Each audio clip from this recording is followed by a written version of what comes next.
And hello, everybody. And Jesse, of course, you're here.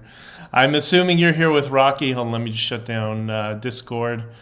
And yes, I am. Everybody's sending me messages, well, not everybody, but I'm getting a couple messages in Discord simultaneously. And let's go back to the editor, and I can start. Good morning to all of you. And layout editor doesn't want to work. So this is a good way to start the day. So I have a little bit of an issue here dealing with tech, and I've had been spending the last. Oh, okay, Beth. Of course. See, I told you the audio was on your end. All right, now I feel better, and I want to wish all of you a very good morning and an amazing morning to all of you. I hope. By far, this is the best. What day is this? Sunday? This is the best Sunday of your life, or at least of your week. And a lot of it has been going on my end. I got some messages from some people saying, we need a little bit of positivity because some people feel like the world is going to collapse. And I don't get it. I don't understand how people come to that perspective. I think things, I've talked many times about how I'm quite... we say in finance, bullish on the future, that things are going to get better. And I think we've hit peak stupidity at this point, peak clown world, to the point where now we can just enjoy it, and we can watch the show as our political leaders, everything crumbles around them. And we see a lot of that this week. So I want to welcome all of you who are listening and watching now or in the future. Good morning, Megan. Good morning, Irene. Welcome to the Freedom Coffee live stream, where we celebrate the freedoms that we have, and we work on expanding those freedoms in the future. And how do we do that? We do that just with a cup of coffee. In my case today, it is Dunkin' Donuts. I'm sorry, I can't do Starbucks. And let's get into a whole bunch of things. You could please like, share, and subscribe the stream. So much has been. It's been such a crazy week. We'll go over a little bit. For those of you who haven't watched, the trigonometry interview is out now. And the last I checked, I were 120,000 views or something like that. That's in addition to my guest co-hosting on Lotus Streamers the week prior. I'm not sure what that was at. That was getting close to the same, I think about 100K if I'm not mistaken. And I want to give a big, warm love and thanks to everybody in the UK. It was great to meet with Francis and Constantine and Carl and Dan and Connor and Bo and Josh and the rest of the team at the Lotus Eaters. It's quite amazing. And I think we're going to be doing something again sometime soon. But as well, they're going to be releasing an episode of Brokenomics, which is the macro... it's supposed to be the macroeconomics podcast on the Lotus Eaters platform. Go to lotuseaters.com. It's supposed to be out, I think, on Tuesday, if I'm not mistaken. And that was 3 hours, I think, of myself and Dan discussing the Freedom Convoy. Part one was the Freedom Convoy, which was kind of the longest. And part two was everything that's happened since the Freedom Convoy and around it. And that's going to probably... bother some people who have political ties and who sold us all out. But what are you going to do, right? You reap what you sow. And anyways, good morning, Edge. Jesse, you saw the trigonometry, and what did you think? Was it okay? I thought it was pretty good. Sometimes you do these interviews, like I just did one yesterday with Alan Miller, who is a broadcaster in the United Kingdom, and we did an hour together in the morning. I didn't get the link from him, or I got to find the link or whatever it is, and I'll post it. And that was a great interview as well. Very, most of us doesn't matter where we lie politically. I think we've converged on this time where most of us, irrespective of our nuanced views on certain, social issues, most of us have gotten beyond the whole clown world thing, the blue versus red sort of bifurcation of society. We're tired of this, and we've played this game long enough. And now we're all just kind of converging around the ideas of just focusing on freedom and letting crazy people be crazy, letting rational people just be rational, and let's all just move on with our lives and prevent the economies from being destroyed around the world. I think that's where most of us are. Now, maybe I'm the fringe minority in that belief, but I don't think I am. It was good. I wasn't keen on how they played. Well, I'm not sure if that's it. It's not that, Jesse. It's not that they were playing stupid.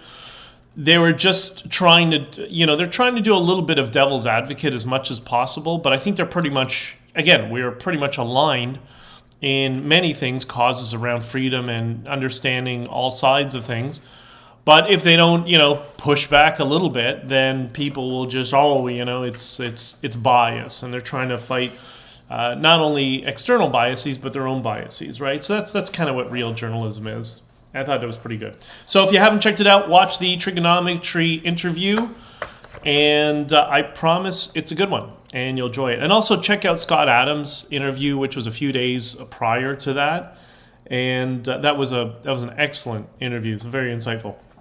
I gave a speech this week in Fort Lauderdale in Florida at a crypto conference advocating for Bitcoin and freedom and talking about the Freedom Convoy and how Bitcoin was the only money that we could distribute to the truckers, the $800,000+ that went to the truckers, and Caribou's contribution and everybody else and Sessions and all those guys was really good.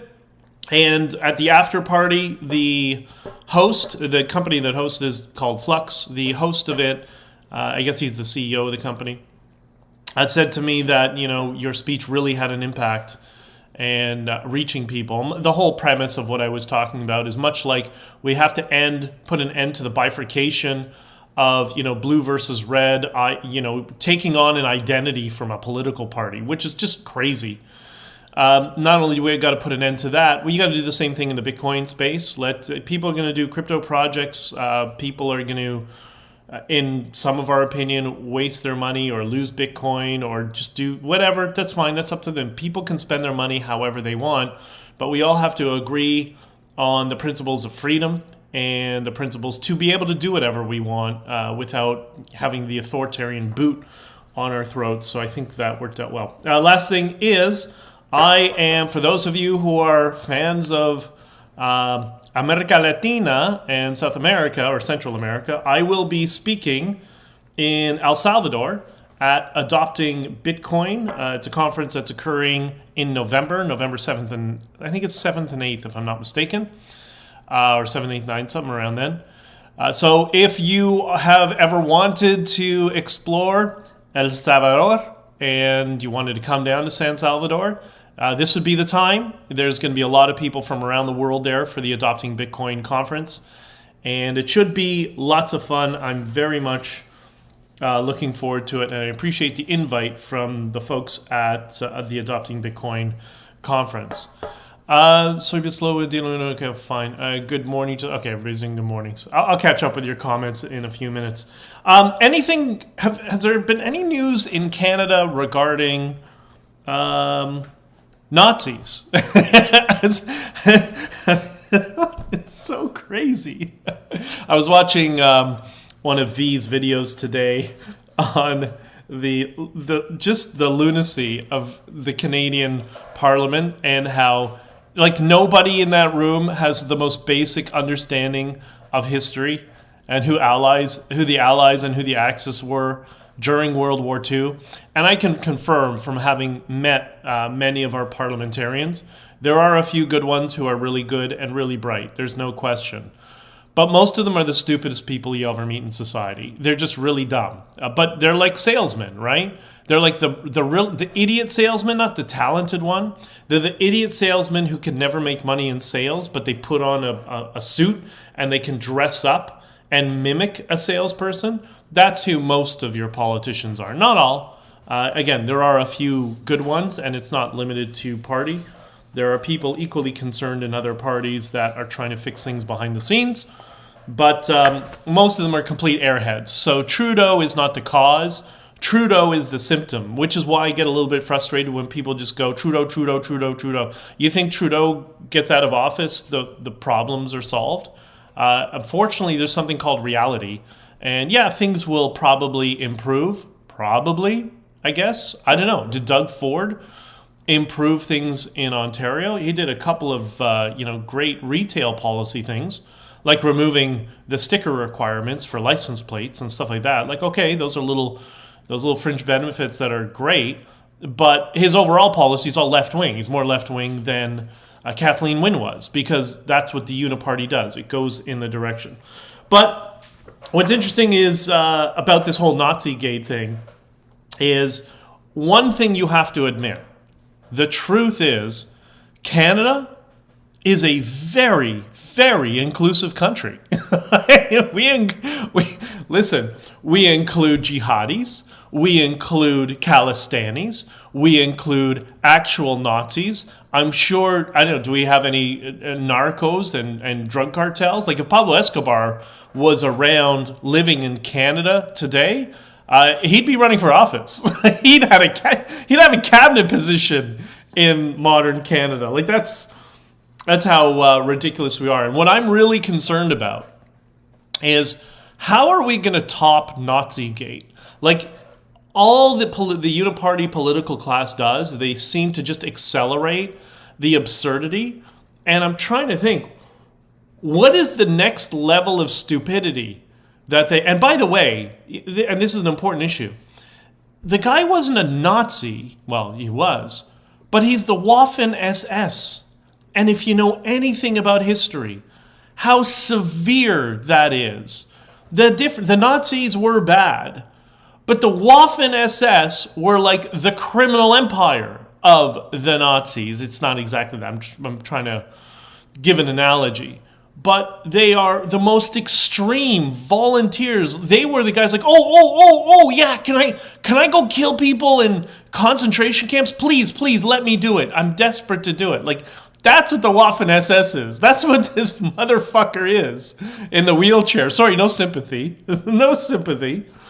And I'm curious. I asked Krista Friedland yesterday on Twitter, of course, or her staff, whoever runs her account, is he going to be extradited to Poland? Maybe that's the next level of stupidity, accelerationism that we're going to get out of the blackface regime, is Poland will put in a request to extradite the Waffen SS Nazi, and Canada will block it. Watch it for humanitarian reasons, I bet. 100%, right? Like, that's how crazy things will get. And, the reason I laugh is because of the absurdity. Look, over the long term, things are going to work out. Society is not collapsing. We're dealing with a lot of nonsense right now. But you have to be able to laugh at this. You have to be able to enjoy the show, the lunacy of what's going on, right? We need to include... hold on, you're covered by the thing. We need to include decapitated cannibals. Yeah, maybe that's what we'll do next, right? When we're honoring some native community, we got to find a native community that engages in cannibalism. Maybe we can go to Papua New Guinea and find some and honor them in the Canadian Parliament in the name of diversity and human rights. That's so funny. Anyways, it's completely crazy. All right, you guys are all on the same page here. Your trigonometry interview was good. I really enjoyed it. Thank you very much. It's very sweet of you. We already did it, BJ. We already honored some cannibals. Oh, please let me know, and we'll have to explore that a little bit. If we did that, that is amazing. That is so good. And I love about the Waffen SS thing, and this is why they all get angry and call me names online and blah blah blah, is because remember what the conservatives were doing. Melissa Landsman wasn't there because it was Yom Kippur. I think she wasn't there, but the rest of the conservatives were doing. As the Trudeau regime, the blackface regime, was applauding the Waffen SS Nazi. What were the conservatives doing? They're doing this. Right? They were enthusiastically applauding as well. and Kalistani. You know what, Jess? You've mixed Kalistani and Kekistani, which is hysterical that you just did that for a whole bunch of reasons, but that's very much internet culture. That's hysterical. I was in a space the other day with that guy. He's from former CBC journalism. I call him Troy McClure, but he sounds like that when he speaks. What's his name? Terry Malifsky,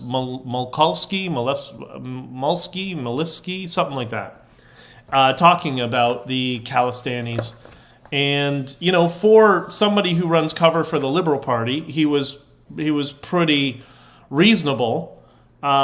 He tried to do the moral equivalency between the Conservatives, the Harper administration, and the Liberals. And I think I asked him about that specifically, and he dodged the question, which means, okay, he knows that I'm right. And the question was, he was trying to equate that the Conservatives didn't do anything about the Khalistanis either, which is partially true. However, the Conservatives did implement the Justice for Victims of Terrorism Act, which would allow the victims of terrorism to go after terrorists financially, personally, and directly. And that came directly out of the Air India bombing.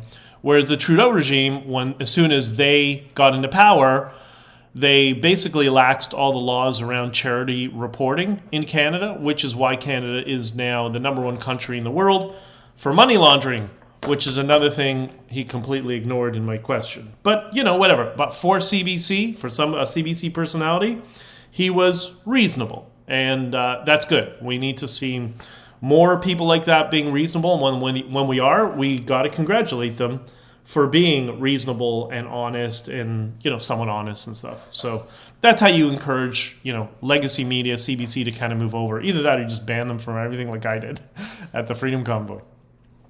Okay, something else that I've seen all week, especially as a result of the Lotus Eaters and the trigonometry episode, is all the bots, all the political convoy bots, the whores for political convoy that just go out and smear anybody who doesn't go along with the lie, the big lie, the fake narrative around the convoy.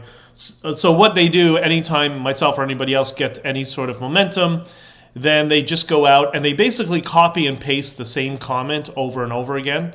And it's, in this case, just attacking me, defamatory, smearing, whatever. It doesn't really cares.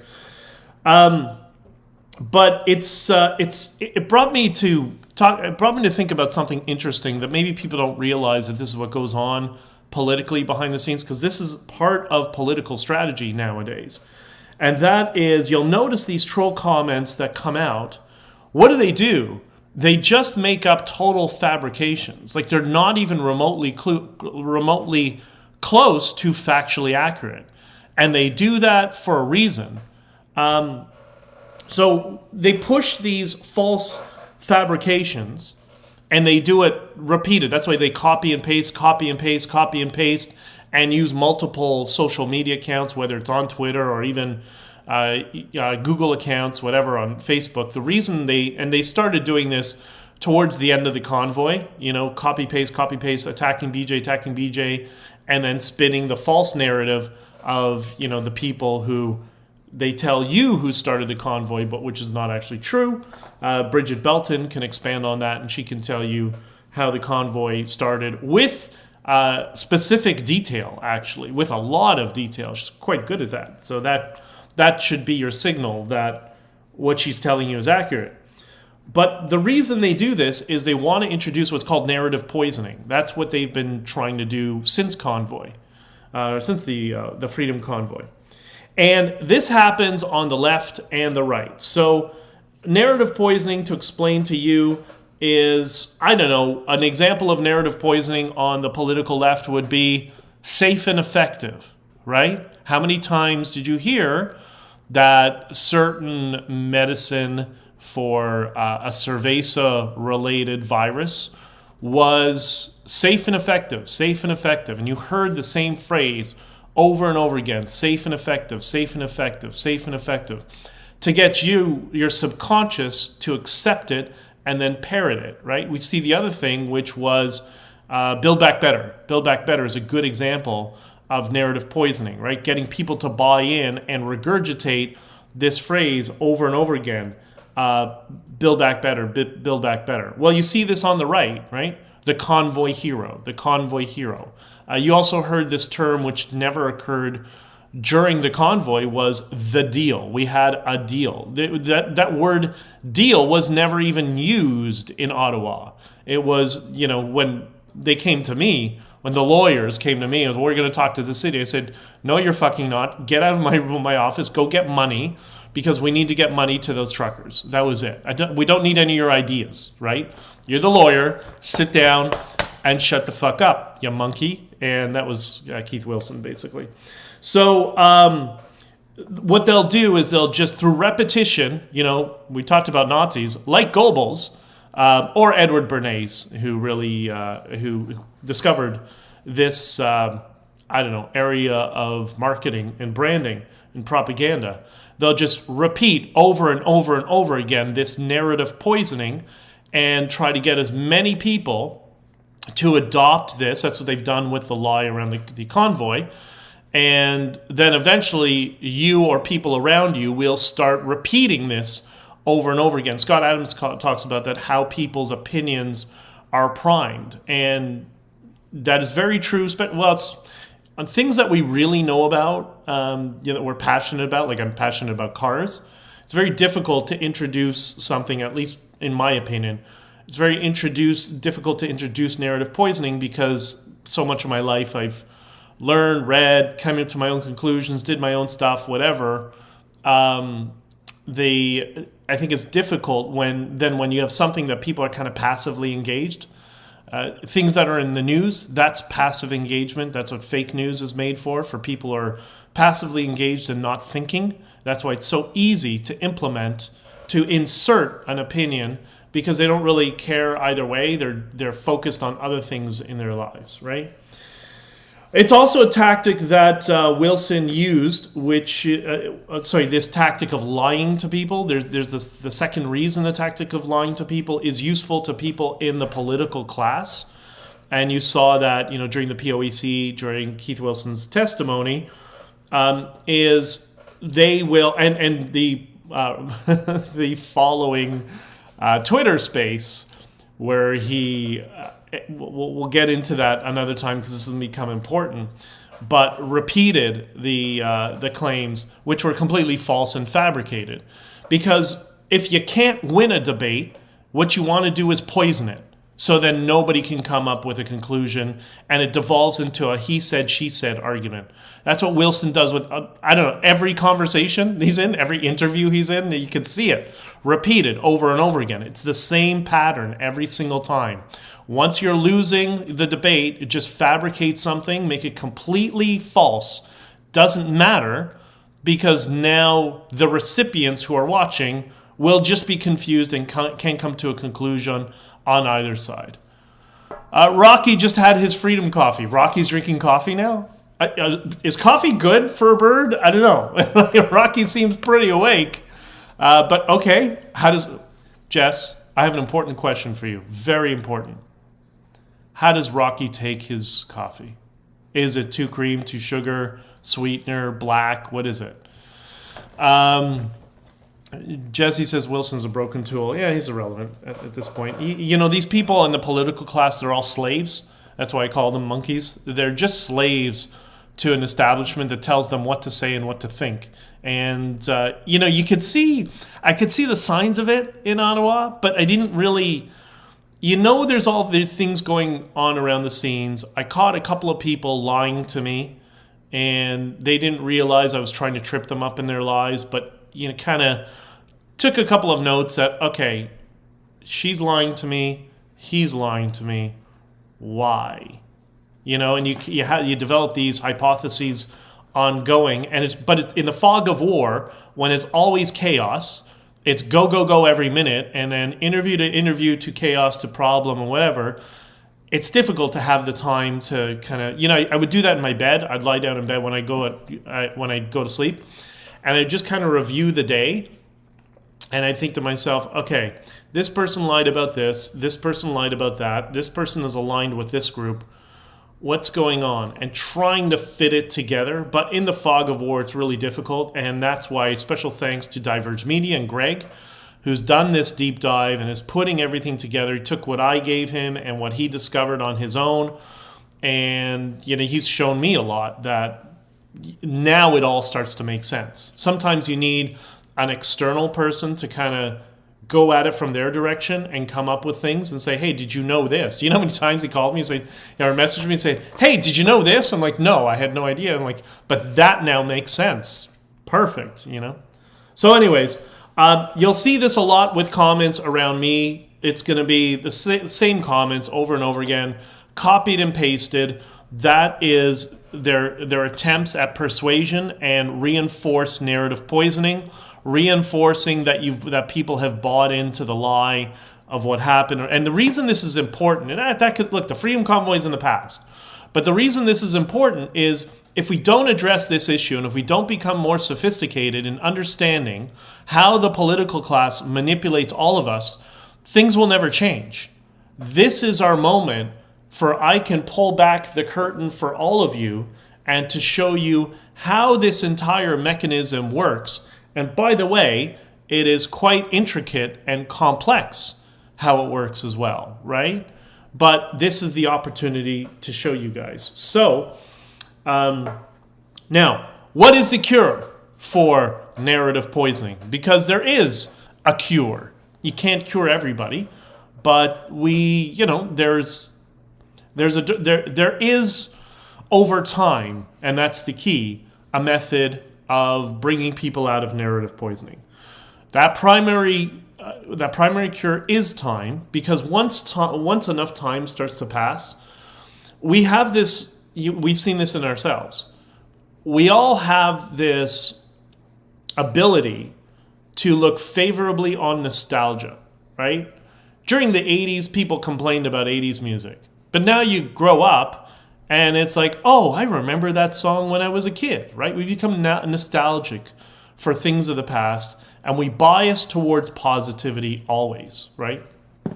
So because of that, if you pair the bias towards positivity and time, that's how people get out of narrative poisoning. That's how, if people like myself and others speak up about what happened during the Freedom Convoy, people will accept and understand the truth. And that's also why it takes 1 to 5 years for the truth about any political event to be realized by people. Because, somebody said to me, I explained this, did I tell in one of the interviews? I can't remember, or one of the streams. People kept asking me, why didn't you just tell everybody how you guys got screwed and sabotaged and all that sort of stuff? I said I would have loved to, but they wouldn't listen to me because people were in the highest state of narrative poisoning as they were pumping, literally, it seems to be, into the $1 million plus in fueling this false narrative so everybody around you would buy into this. I can't compete with that. You got to get over that hurdle. Look, the POEC was 8 months after, I think. Was it 8 months after the 9 months, 8 months after the actual convoy? And even still at that point, people were suffering narrative poisoning and jumped to attacking me when they didn't understand what my testimony is, what my testimony was saying. And that happens, right? Sometimes you tell somebody something and they kind of completely misconstrued and don't understand what you're saying, and they infer you're saying something you're not. You saw that with Kathy Newman and Jordan Peterson.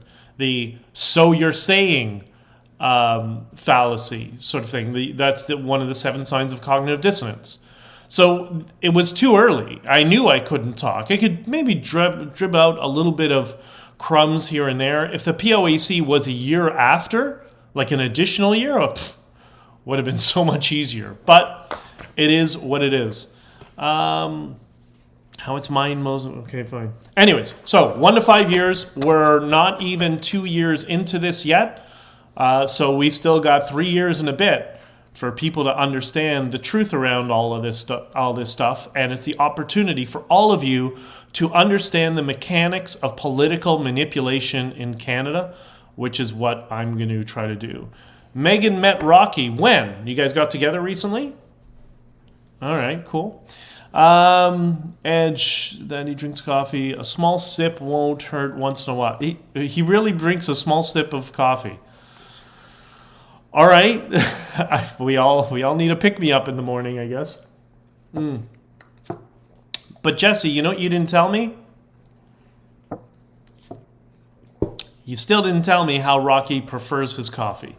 Black, or does he have something in it? I don't know. Okay, I want to talk about the U.S. a little bit and the U.S. border. And I hear people frequently, we all hear pundits and news and blah, blah, blah from all sides. The border's fine, or, the border's overflowing and stuff. And what I've always been looking for is a really simple way to explain why that is so damaging and that is so dangerous to the United States. Beyond, the hyperbole of, okay, bad people, gangs are coming in, drugs are coming in. Okay, we all know that, but really, do you experience that day to day? I mean, that's the problem, is if you're somebody who lives in suburbia and you're not in that part of society, you'll see the degeneration if you're going to like downtown cities, of course.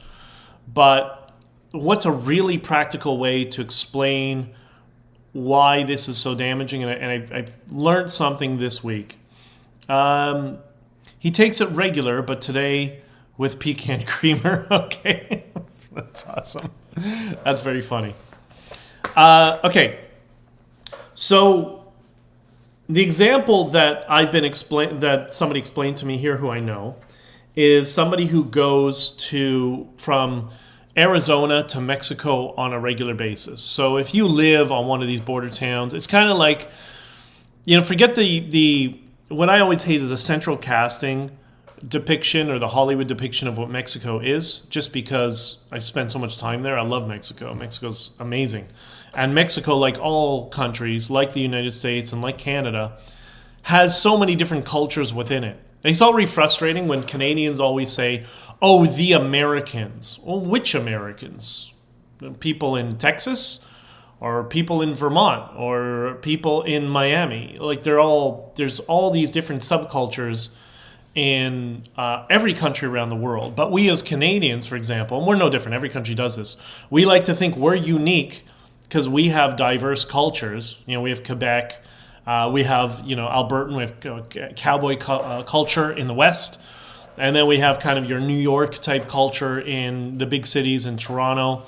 And then you have French cultures in Ontario, like Sudbury and stuff like that. Or you have maritime culture, and they're all different.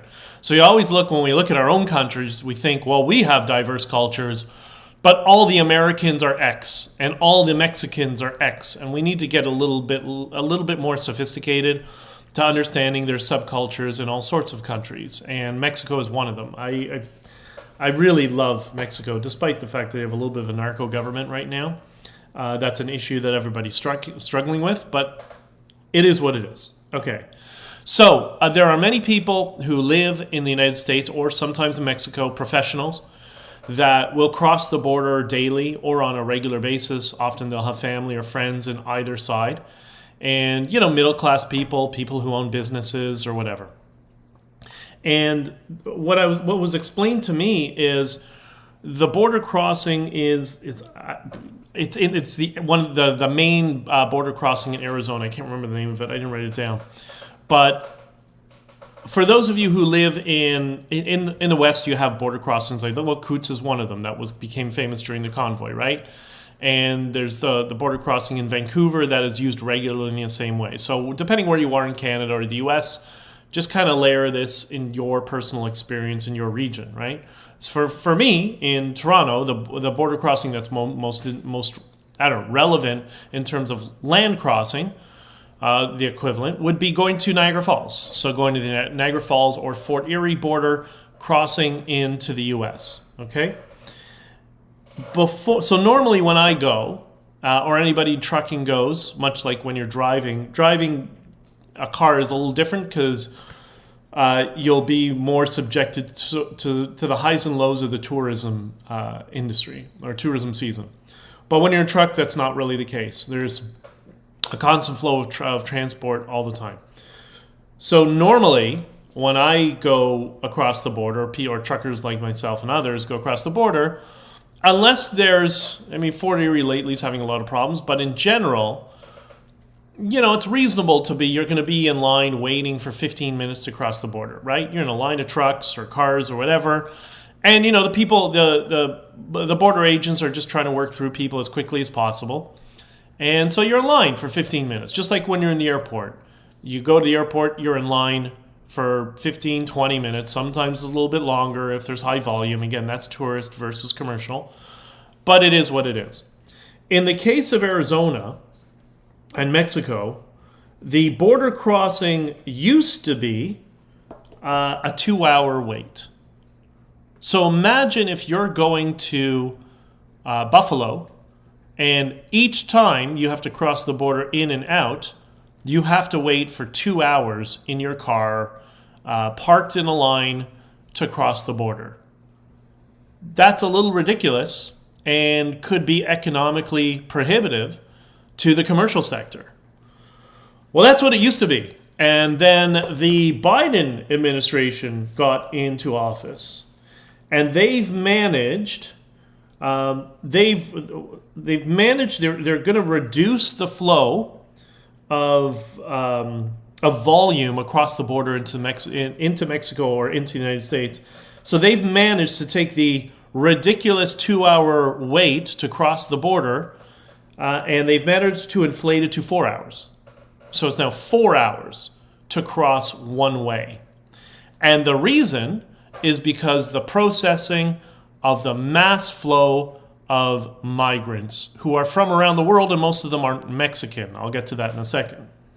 So imagine in the scenario, people who are in Ontario will understand this, people in trucking all over will understand this.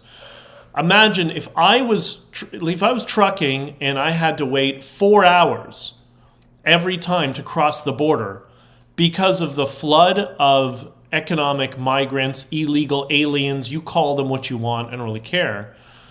That would make things economically prohibitive is a nice way to put it, because the way things are structured, especially in the just-in-time delivery economy that we live in right now, is when trucks cross the border, for cross-border trucking usually, unless you're doing kind of long haul to the southwest, or you're doing multiple stops. But many of the carriers will cross into the United States, they'll pick up, and they'll come back into Canada the next day. That's why the Trudeau's requirements, the sadistic requirements saying, oh, you don't have to be vaccinated, you just have to wait 14 days. Well, what are you talking about? We're supposed to go in one day, out the next day. That's the way most of it, the regional stuff works. And so if that border crossing went from 15 minutes to 4 hours, you know what that means? That means a 2-day trip now becomes a 3-day trip, because there's no way to go in the border and do overnight, pick up your load or do a swap, whatever you're going to do, and then come back. You can't do that within the 2-day window anymore. So you know what happens? Now the cost of transport goes up. And you know what happens when the cost of transport goes up? The cost of the goods that you buy in the store also goes up. Because anytime you restrict the flow of goods and services in an economy, it causes the expense of them to go up. Because now as a trucker, instead of being efficient and having 1 day drop, 1 day pickup and drop, now it's spread over 3 days, which means a carrier needs to increase its rates to cover the fact that a driver is now there wasting an additional day on the road and not getting any additional productivity. Why? Because the border is bottlenecked and he's spending all his time in traffic at the border. That's just another example how you directly are impacted by these mass migration flows. That's a big part. Well, that's part of the reason you're complaining about inflation. Yeah, the printing the money is bad, but also restrict flows of goods across the border. That's also going to drastically inflate the cost of goods. And you take from 2 days to 3 days. What is that in terms of percentages? Doesn't that roughly equate to the approximate increase in the price of goods over the past year or so, since inflation went crazy and money printing went crazy? Well, at the same time, we have this mass migration that restricts the flow. So you directly are paying for it. So when you go to Costco and you see something is 30% more than it was last year, yeah, restrict the flow of the border, goods and services, that's what you're going to get. So, anyways, I just thought that was important for people to understand that, because, we always think it's this sort of arbitrary thing that's going on. It doesn't really affect us having these borders overloaded with economic migrants. And yeah, no, it directly affects you. It's part of the reason you are directly paying more for things in stores and are struggling just to make ends meet every month. That's why. The other thing that was interesting was, guess what most of the migrants are from? That the media won't tell you. I'll give you a hint. CNN won't tell you. They happen to be from, and it's coming from Mexico. And this one particular, well, I won't get into the detail of the person who gave me all the information and how they explained it, but most of them are from, this is from somebody who is Mexican, most of them are from a place called the Middle East. Oh, isn't that interesting? Isn't that interesting that we have economic migrants coming across the Mexican border? And in this particular case that I was given as an example, it was about 80% of them were Arabic speaking, right? Interesting. Now, I don't know about you. I haven't checked the map in a while, but I have a theory that the Middle East is nowhere near Mexico. Like, not even remotely close. I could be wrong. In that theory. Perhaps continental drift, right? Perhaps the Middle East has slammed into Mexico, and then all of a sudden, we have all these migrants. Isn't that interesting, given the migration that happened around the world since the whole Arab Spring Hijra thing, right? You look up the word Hijra. So all of this is to say that the leftist uniparty that is governing our politics all over the world, for sure in Canada, the United Kingdom, and they're trying very hard in the United States to create this centralized uniparty. That's what the rhinos are, right? If you're Canadian, you might be worried about this, because if you want to turn Canada into Mexico, this is a good way of doing that.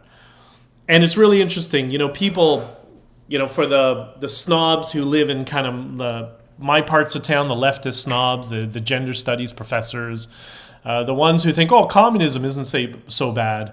I think they might think differently when all of a sudden, like Mexico, they require a visa to go to the United States.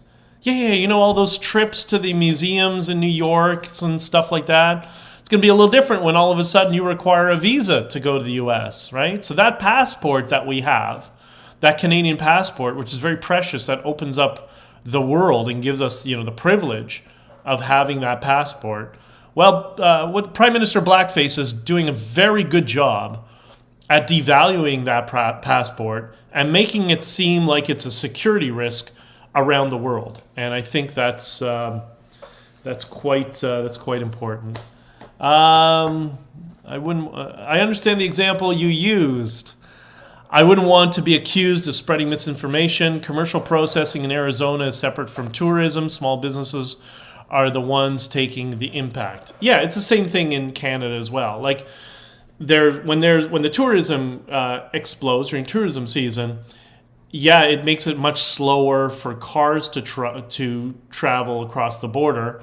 But there also is an impact on the commercial sector, even though it's separate, because there's only a certain amount of volume that can be sustained, right? But anyways, So all of this for everybody, all the gender studies professors who are in favor of all the economic migration from the rest of the world, great.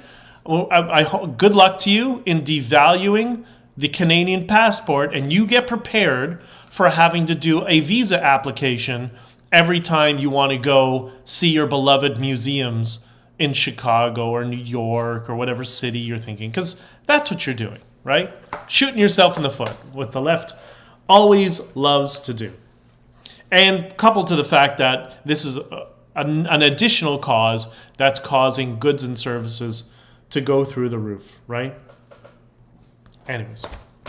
So I hope that example serves well, and maybe communicate to the people around you why the U.S. border issue affects everybody, also affects Canadians as well because of that. Again, many goods and services coming from Mexico will often end up in Canada, and vice versa. Canadian goods often end up predominantly in the United States, but sometimes in Mexico as well. And, we're kind of in this symbiotic economic relationship together. Now, what's the good in all of this? Because I said before, I don't think the world is collapsing, right? Yeah, we're seeing a lot of clown world. We're seeing a lot of bumps in the road. Of course, that's how life always is, right? And you can talk to people in your family from other generations, and they'll tell you the same thing, that the world was always collapsing, right? In the 60s and 70s, it was nuclear holocaust, and people were building bomb shelters on their property. During the 70s, it was global cooling was going to wipe us all out. During the 80s, it was acid rain. There was a period of the 90s that we had to prepare for an asteroid. There's always something. There's always some hyperbolic fear porn that is bestowed upon us by the uniparties and the political class around the world to keep people fearful, because fear is the most powerful emotional persuader. If you keep people fearful, then they will listen to you. And I argue we don't need to be fearful, that life will have challenges, but all of us are adaptable. And, sometimes people point out the negative aspects of that people can get used to anything, which is true. And that does have some negative connotations in certain contexts. But at the end, the other side of that is our ability to adapt, our adaptability to work through absolutely anything, or Scott Adams calls the law of slow-moving disasters, which is also when we see something serious coming, we plan for it and we fix it. Remember the ozone layer? That was the other thing in the late 80s and up to mid-90s. The ozone layer we're all going to die of cancer because the ozone layer. Okay, well, to the credit of people with environmental concerns, CFCs were reduced. We switched from R12 to R134, and the ozone layer is completely repaired or is still repairing itself, right? Because you know how ozone is created. The Miller-Urey experiment explained it. Anyways, whatever. It's too sciencey nonsense for here, but it is repairing itself. So everything always works out. And the key is not to take the bait of the fear porn and to live your life and focus on positivity, focus on all the good things around you. Twitter is really good for amplifying noise and negativity if you use it that way. You also can use it for the things that you enjoy, and you can use it for the things that are not political and that give you, a sense of purpose in your life. So if we all go towards having a sense of purpose and not taking the rage bait, and you see now the political class again, or they want to do another fake convoy. They want to bait people into protesting so they can destroy the legacy of the convoy, and typical, political grifting, political class nonsense. Just ignore it. Just turn it off. Engage when you want to periodically, but you don't have to all the time. One of the biggest things I think we can do as a society, well, I can't just because of the stuff I'm working on right now, just because I'm broadcasting and live streaming and doing internet and doing interviews and stuff like that. But, I try to do this to a point. People ask, how do you? People have told me they suffer anxiety from engaging in social media, and the key is just a time block. Time blocking is a strategy used for personal productivity strategies that's quite good, which is you just decide that, okay, Twitter, I'm going to give myself 45 minutes of Twitter a day, but between the hours of, I don't know, whatever works for you. Let's say 7:15 to 8 o'clock. That's the only time I'm allowed to engage in Twitter. I'm going to time block it. Because if you do that, then you limit your exposure to it. And also, that's the best way to cure yourself of the addiction that some people get. They get these dopamine hits from social media. That's what's getting people engaged all the time. It's the dopamine hits of conflict, of fear, of all these different emotional states it's pushing us through. So just time block it and engage with it, in a certain set time. That will remove over time, that will remove the addictive tendencies that you have to it, and it'll also reduce stress. So, and Jesse says, turn it off, get a bird. and you'll never hear anything ever again. Yeah, Jesse, you got a few more birds than most people. That's probably why you don't hear any of it. But you know what I mean? Like, just don't let it get to you. It is what it is. And when I went to this conference to speak this week, I don't really get stressed or anxiety, but I do get concerned because I don't want things to be, amongst people I respect, not politicians, they're all trash, but amongst people I respect, I don't want things to be taken the wrong way, sort of thing. And so I did my best to go out of my way to communicate to friends in the Bitcoin space that this was my strategy and this is why I was going there. And the overwhelming amount of support was amazing. And because I went out of my way to explain to everybody what I was doing, everybody had my back, everybody was cool, and it worked out well, right? And I think if you do those little tricks in life where you go out of your way to reduce the anxiety before you get involved in an event or you do something like that, then that too will help you maintain this frame of positivity. And if I had Scott Adams' book, I would hold it up, Reframe Your Brain, but I don't. It's in Toronto, so I'm going to hold up this book, and which I talked about on stage and on the trigonometry interview. And if you haven't read this book, you should check it out because there's a reason John and I focused on all the positive stories during the Freedom Convoy, because I didn't want the Freedom Convoy to cause you anxiety. And thanks to all of those of you who said it made you cry tears of joy. I really do appreciate it. And what's really interesting is I think all the political ops who've written books, all their books are out. And if you noticed, all their books are about party politics. Did you notice that? And it's all about excusing away the Conservative Party, the party who sabotaged us, and who also was clapping for that Waffen SS Nazi in Parliament. Same people, right? All of those books, like I've read through a little bit, like I just get a headache because half of it's complete bullshit.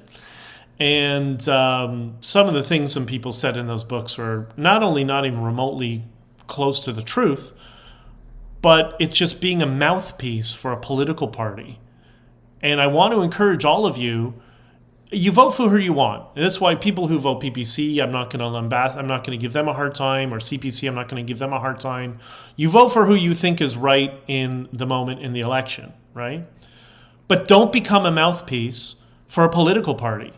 You can't lose the ability to also criticize them, because it's really easy, as I said before in one of the other streams, it's really easy to detect bullshit from the other side.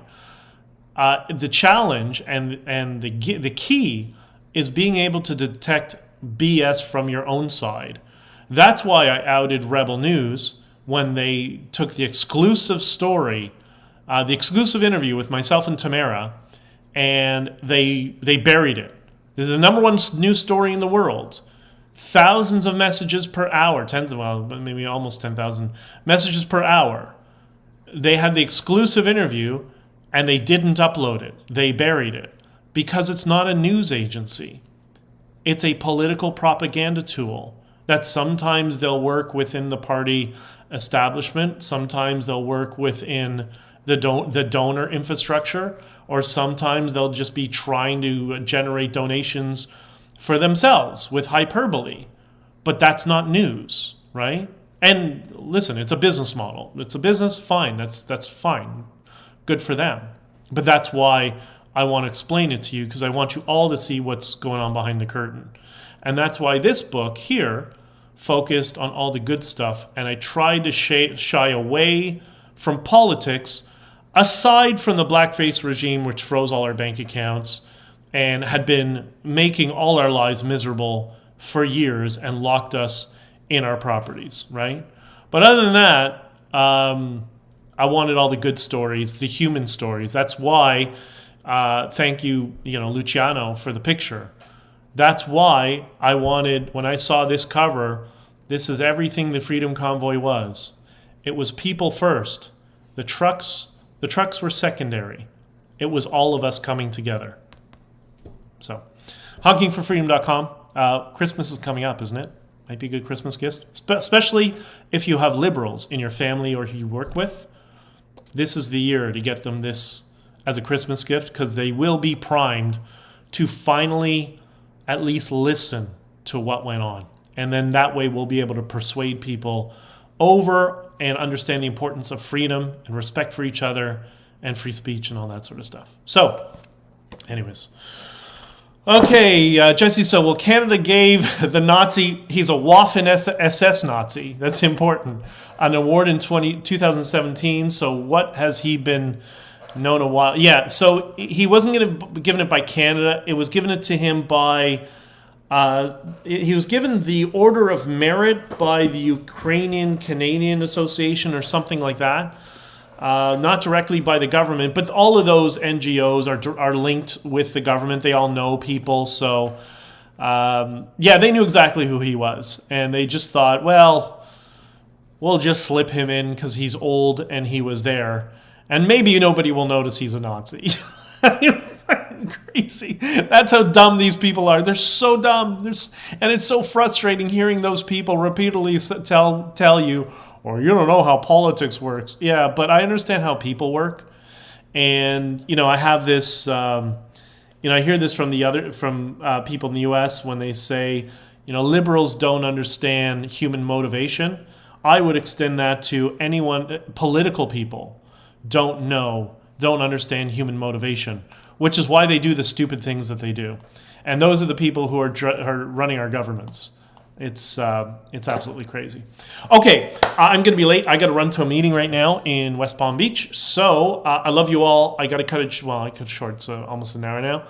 And I will talk to you all soon. I'll see you on the Discord. Another Substack coming out very soon in the next couple of days. And a lot of other stuff. So I will talk to you all soon. Have an awesome day. Be kind to each other. And don't fall victim to the fear porn